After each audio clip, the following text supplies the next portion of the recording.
Nous aimons bien le spectacle et lorsqu'on pense à déstabiliser une personne dominante, on a aussitôt toutes sortes de référents qui nous viennent du monde du spectacle. On pense par exemple à des combats de gladiateurs où chacun essaye de vaincre son adversaire dans un laps de temps très court.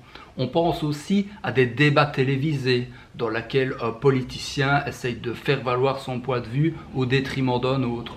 On peut penser aussi à des séries télévisées, des séries de gangsters où chacun essaye d'intimider l'autre et de s'imposer. Mais ce genre de référent du monde du spectacle n'est pas toujours utile dans la vie quotidienne parce que les petits chefs qui nous oppriment au quotidien ne peuvent pas être affrontés comme ça directement. Si je fais cette vidéo, c'est pour ouvrir votre esprit à d'autres façons de déstabiliser les personnes dominantes. Parce que la force de l'adversaire n'est pas toujours quelque chose auquel il faut s'opposer frontalement, mais ça peut être quelque chose qui est utile et que vous pouvez utiliser et canaliser comme dans les arts martiaux.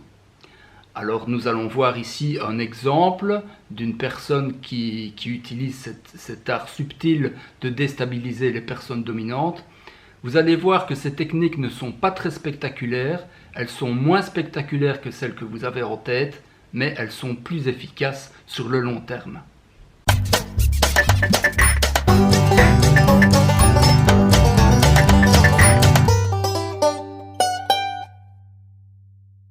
Alors pour comprendre ce qu'est le double encerclement, vous devez comprendre que toute communication a deux composantes, une composante relationnelle et une composante du point de vue du contenu.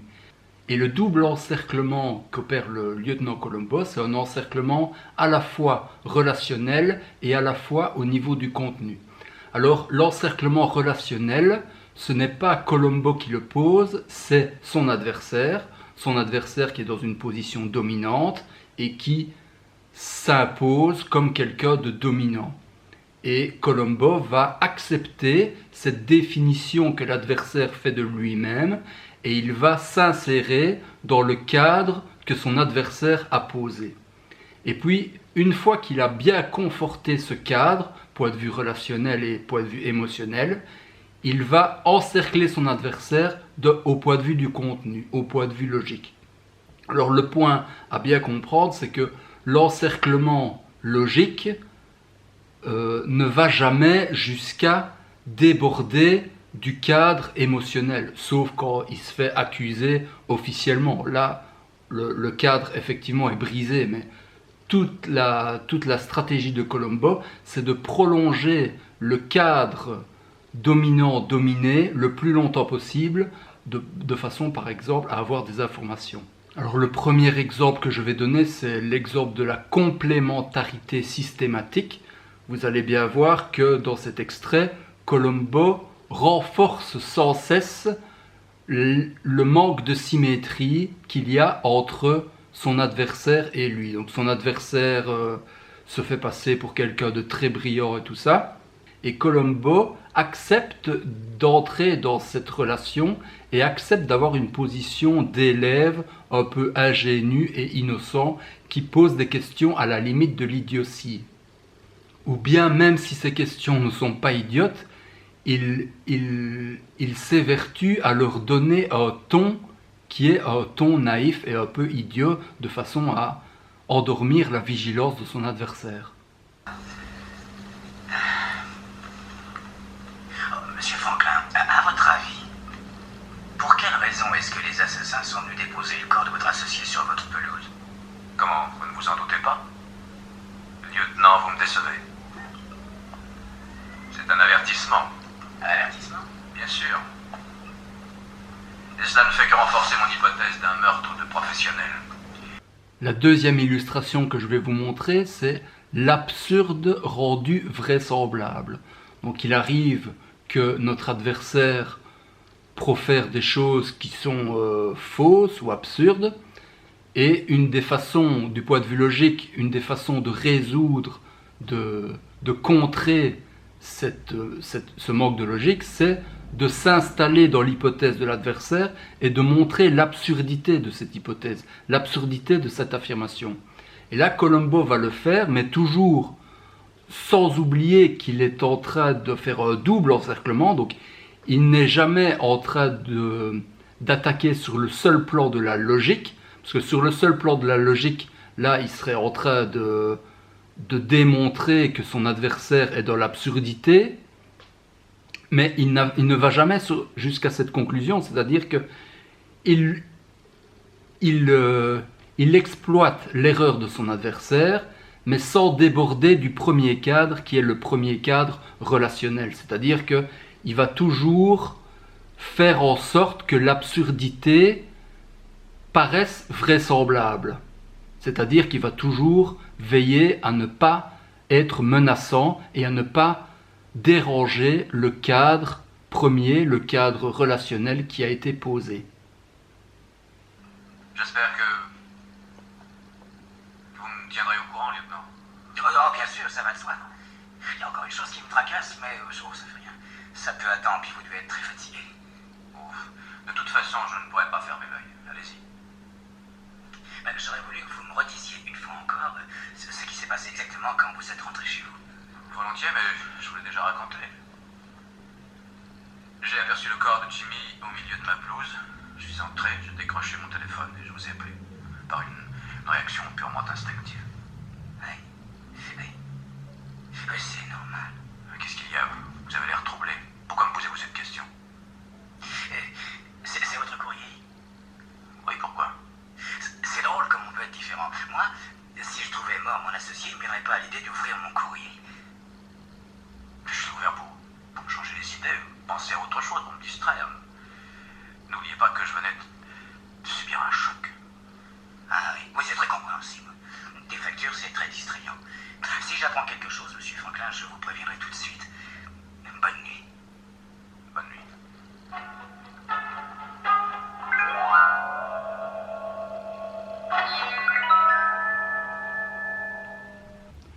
Et on voit aussi cette technique de l'absurdité rendue vraisemblable dans d'autres épisodes.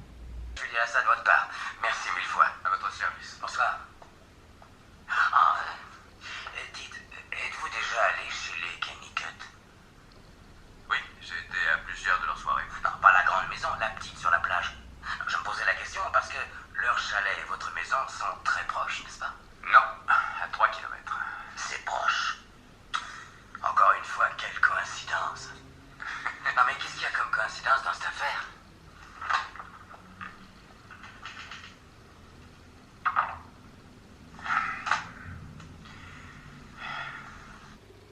Et la dernière illustration que je vous propose, c'est l'illustration du tableau noir. Donc j'appelle ça le tableau noir parce que Colombo va exposer une théorie, mais il va le faire, donc c'est une théorie qui met en cause bien sûr son adversaire, mais il va le faire, donc toujours, c'est ça un peu le refrain de cette vidéo, toujours en maintenant le premier cadre, qui est le cadre posé par son adversaire, le cadre relationnel et émotionnel posé par son adversaire. Et donc il garde ce premier cadre bien en place, et point de vue du tableau noir, il expose une théorie qui est compromettante pour son adversaire. Et donc là, comment est-ce qu'il arrive à s'en sortir? C'est en se détachant de sa propre croyance, de sa propre théorie. Donc il expose sa théorie, mais quelque part, sans y croire complètement, sans y mettre son ego. Il expose ça comme un élève exposerait une théorie un peu farfelue à un professeur.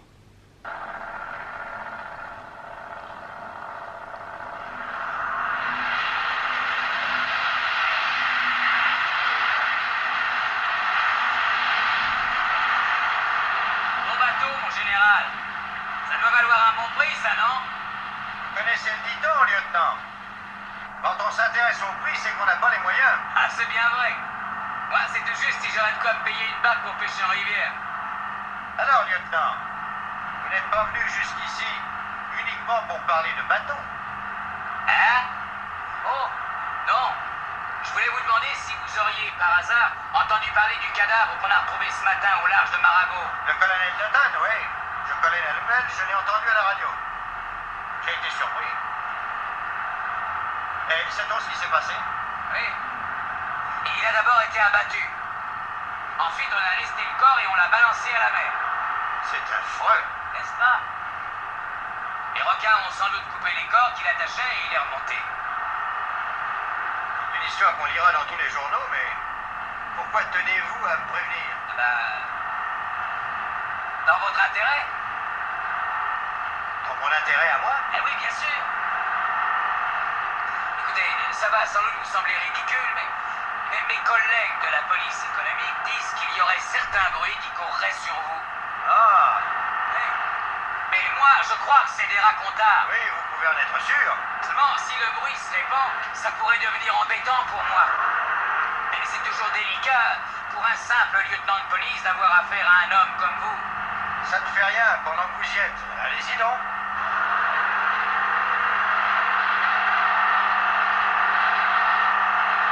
Par exemple, vous auriez eu un mobile.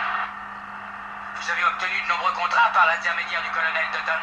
Pas plus que beaucoup de mes confrères. Mais seulement on dit qu'il devait très prochainement y avoir un contrôle de l'inspecteur général. Et le faire disparaître, c'était faire disparaître un témoin qui aurait pu prouver une faute dans les soumissions. Encore faudrait-il savoir si vraiment une telle fraude existe. Oui, bien sûr. Bien sûr, vous marquez un point. Il y a encore autre chose. Le matin qui a suivi sa disparition, vous êtes sorti en mer. Pure coïncidence. Eh oui, probablement, mais nous savons que le corps a été déposé au large. J'ai étudié de près le mécanisme des marées. Au service géodésique, ils ont des bouquins qui sont très bien faits et qui démontrent qu'un cadavre immergé au large de la baie dans l'océan pourrait très bien dériver jusqu'à Marago. Pourrait, lieutenant. Pourrait. C'est une hypothèse gratuite. Lieutenant, vous devriez dire à vos collègues qu'il leur reste à trouver un lien qui relie le colonel Dutton et moi-même. Une chose qui puisse prouver que je l'ai effectivement rencontré ce jour-là. C'est vrai, mais puisque vous y faites allusion, ça me rappelle tout à coup que la nuit où le colonel a disparu, il y avait une voiture comme la sienne en face de chez vous, de l'autre côté de la rue. Lieutenant, je ne sais pas ce que le colonel avait comme voiture, mais il doit sûrement y en avoir des milliers toutes pareilles en Californie. Est-ce que, pendant que vous y êtes, vous n'auriez pas noté l'heure précise à laquelle on a vu cette voiture? Eh ben, en général, non, je n'avais aucune raison particulière. Vous avouerez que c'est rudement dommage.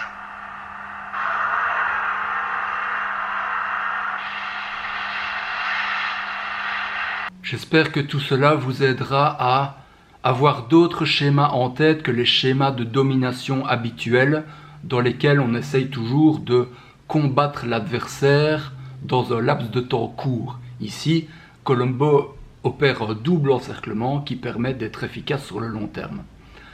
Alors pour ceux qui souhaitent en savoir plus, j'ai justement fait une formation sur le respect abordée par la systémique, qui est la technique que j'utilise ici. Ce sont les concepts que j'ai utilisés dans cette vidéo.